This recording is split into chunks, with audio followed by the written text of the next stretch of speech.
Good morning to one and all.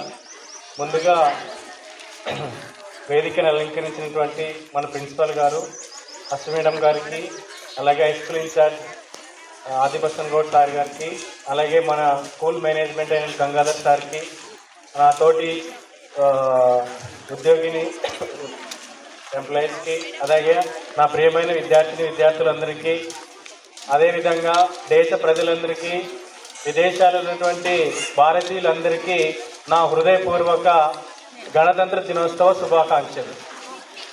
Okay, so ఇక్కడ మనమందరూ కూడా ఇక్కడ కలిసి సండే అయినా కూడా ఇక్కడ మనము వచ్చి ఫ్లాగ్ హాస్టింగ్ చేసి ఎందుకోసం ఇక్కడ ఉన్నామంటే, ఎర్లియర్లో మనకు చాలామంది ఎంతో శ్రమ చేసి, మీకు అందరికీ తెలుసు కదా, మనము దాదాపుగా 200 సంవత్సరాలు బ్రిటిష్ వారి చేతుల్లో ఉన్నాం. అంటే వాళ్ళ కింద బతుకుతూ అంటే మన దేశ సంపదన అంతా వాళ్ళు దోచుకుని వెళ్ళారు, మన శ్రమ దోపిడీ జరిగింది. అంతేవిధంగా ఎన్నో విధమైనటువంటి కష్టాలు ఎదుర్కొన్నాము. తర్వాత ఫైనల్గా మనకు 1947లో ఇండిపెండెన్స్ అనేది రావడం జరిగిందనమాట. మళ్ళీ ఇండిపెండెన్స్ ఆగస్టు 15 వచ్చినా కూడా మళ్ళీ ఈరోజు జనవరి 26 ఎందుకోసం చేసుకుంటామంటే, మీకు అందరికీ తెలుసు, స్వాతంత్రం వచ్చిన తర్వాత మన దేశానికి మన కోసం ఇంతకుముందు బ్రిటిష్ వాళ్ళ రూల్స్ కాకుండా ఆ బ్రిటిష్ వాళ్ళ చేతుల్లో ఎలాంటి అయితే ఇబ్బందులు పడినామో అలాంటి ఏమి ఇబ్బందులు లేకుండా ఉండాలని మనం ఏం చేసుకున్నామంటే ఒక రాజ్యాంగాన్ని రచించుకున్నాం అనమాట. దానికి మీ అందరికి తెలుసు కదా, అంబేద్కర్ దానికి చీఫ్ అనమాట. తర్వాత అది ఏం జరిగింది, నవంబర్ 26, 1949లో కంప్లీట్ అయిపోయినా కూడా మళ్ళీ ఎందుకోసము జనవరి 26 నుంచి అది ఫోర్స్లోకి వచ్చిందంటే, ఎర్లియర్లో 1930sలో నెహ్రూ గారు అప్పట్లోనే మనకు పూర్ణ స్వరాజ్ దినిగా ప్రకటించారనమాట. అంటే అప్పుడు 1930sలోనే మనకు స్వతంత్రం రావాలని జనవరి 26ని పూర్ణ స్వతంత్ర దినోత్సవంగా చేసుకోవాలని అప్పట్లోనే ప్రకటించారు. కాబట్టి అది 1949 నవంబర్ 26 వచ్చినా కూడా 2 months వరకు వెయిట్ చేసి ఈ జనవరి అంటే దీనికి ఒక ప్రత్యేకమైన రోజు అనేది ఉండాలి.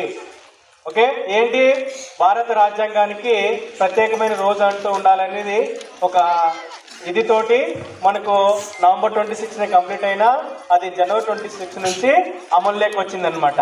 మరి దానికంటే ముందు కూడా మనము ఇండియాలో ఏం జరిగింది మీ అందరికి తెలుసు కదా. ఇప్పుడు మనకు చూడండి, మన చుట్టుపక్కల అంతా కూడా డిస్క్రిమినేషన్స్ అనేవి ఎక్కువగా ఉన్నాయన్నమాట.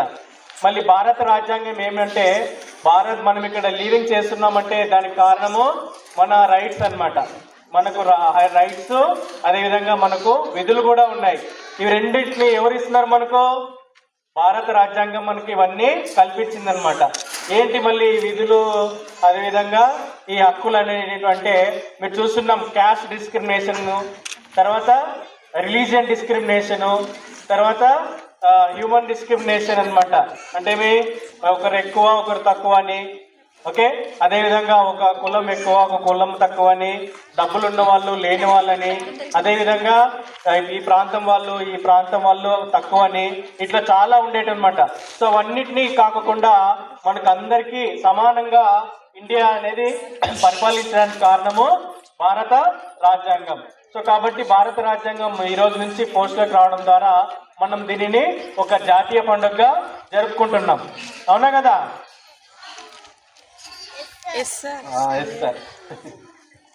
సో క్యాస్ట్ ఎర్లియర్లో చూసుకున్నట్లయితే చాలా ఫైట్స్ జరిగినాయి కదా మనకి ఫ్రీడమ్ కోసము.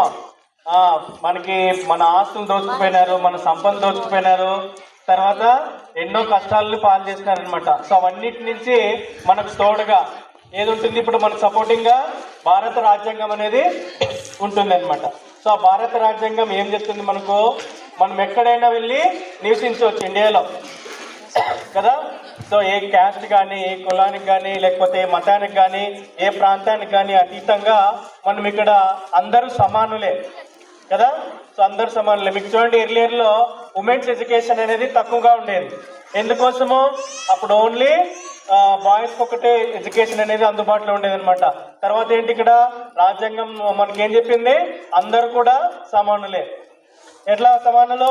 చదువులో కానీ ఉద్యోగంలో కానీ అన్ని రంగాలలో కూడా మనకు ఈక్వల్ ఆపర్చునిటీస్, అంతేకాకుండా భిన్నత్వంలో ఏకత్వం ఉంటాం కదా. సో అందరిలో ఉన్న కూడా మనల్ని సపరేట్గా డెవలప్ చేస్తూ అందరూ సమానమే అనమాట. రాజ్యాంగం ముందు అందరూ సమానమే. రాజకీయ నాయకులు కానివ్వండి, తర్వాత మామూలు ప్రజలు కానివ్వండి, అందరూ కూడా సమానమే. డబ్బులు ఉన్న వాళ్ళకి ఒక రకంగా, డబ్బులు లేని వాళ్ళకి ఒక రకంగా, ఒక్కొక్క మా ప్రాంతాల వాళ్ళకి ఒక రకంగా కాకుండా మన భారత రాజ్యాంగం అందరికీ ఈక్వల్స్ ఆపర్చునిటీస్ అనేది కల్పించింది. అంతేకాకుండా వాటిని మనం ఏం చేయాలి, వాటిని ఉపయోగించుకొని మనము డెవలప్ కావాలన్నమాట. ఎలా డెవలప్ అవుతాము? సో అన్ని అవకాశాలు సమానంగా పొందుతూ, తర్వాత ఎలాంటి డిస్క్రిమినేషన్స్ జరగకుండా, తర్వాత మనం కూడా ఏం చేయాలి, మనకు వచ్చినాయి కదా అని హక్కులు ఉన్నాయి, నా హక్కు ఉంది, నాకు స్వేచ్ఛ హక్కు ఉంది, తర్వాత సమానత్వ హక్కు ఉంది అని మనము ఎలాంటి ఎక్కువ చేయకూడదు అనమాట. అందరినీ మనతో పాటు ఇతరులను కూడా వాళ్ళకి హక్కులు ఉంటాయి కదా.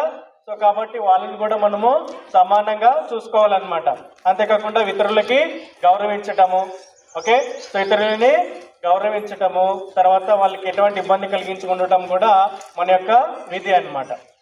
ఓకే. సో ఈ విధంగా మనకు ఎంతో మంది మహనీయులు ఈ యొక్క ఇండియాకి స్వతంత్రం కోసము, తర్వాత ఎన్నో దేశాల నుంచి విభిన్నమైనటువంటి మనకు ఇండియాకు ఉపయోగపడేటువంటి ఎన్నో ఆర్టికల్స్ కానివ్వండి, తర్వాత ఇవన్నీ మనకి ఏవైతే సూటబుల్గా ఉంటాయో, మన ఇండియాకి ఏవైతే అవసరమో.